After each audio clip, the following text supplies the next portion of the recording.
کسی وجہ سے ساؤنڈ وغیرہ میں عام طور پر مسجدوں میں ہوتا ہے ڈسٹریکشن آ گیا کہ امام کی آواز ہمیں اوپر نہیں آئی اوپر کی منزل میں، یا کسی بھی وجہ سے کوئی بھی مسئلہ ہوا، آپ امام سے پیچھے رہ گئے، تو اس میں بڑی ہبڑ دبڑ مچ جاتی ہے اور لوگ اپنی نمازوں کو ضائع کر دیتے ہیں۔ تو اس میں ایک اصول یاد رکھیے گا، آپ کو آواز آئی سجدے میں جا کر اور آپ نے امام کو جوائن کیا تھا قیام میں، یا ایک قیام تک آپ ساتھ چل رہے تھے، اور ابھی آپ سجدے میں جا کر آپ کو آواز آئی ہے، اب آپ کیا کریں گے؟ تو بعض لوگ تو پریشان ہو کر نماز ہی توڑ دیتے ہیں۔ تو اس میں یاد رکھیے گا کہ اس میں کوئی پریشانی کی بات نہیں، آپ نے امام کو جوائن کرنا ہے، امام کو دوبارہ جا کر آپ نے ملنا ہے، اور اس کا طریقہ کار یہ ہوگا کہ جتنے رکن آپ کے رہ گئے ہیں، جتنے آپ کے فرض رہ گئے، ان کو آپ نے ادا کرنا ہے بس۔ یعنی آپ نے قیام میں امام کو چھوڑا، یا امام سے جو آپ کی کنیکٹیوٹی ختم ہوئی وہ قیام میں ختم ہوئی،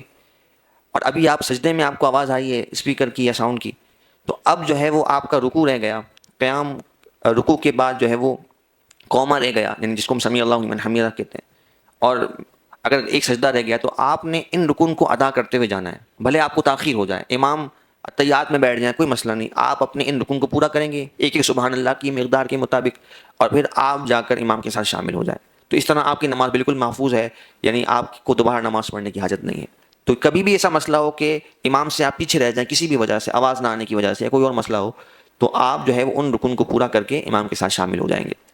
اور بھلے امام آگے بڑھتا چلا جائے، آپ اس کو مختصر ایک ایک سبحان اللہ کی مقدار کے مطابق تمام رکن کو ادا کریں گے۔ اگر آپ نے جو ہے وہ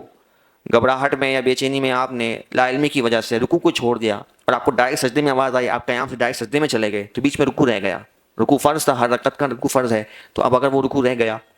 تو اس سے آپ کی نماز ادا ہی نہیں ہوگی، یہ نماز دوبارہ پڑھنی پڑے گی۔ تو یہ اصول جو ہے وہ اس حوالے سے اس کو یاد رکھا جا سکتا ہے۔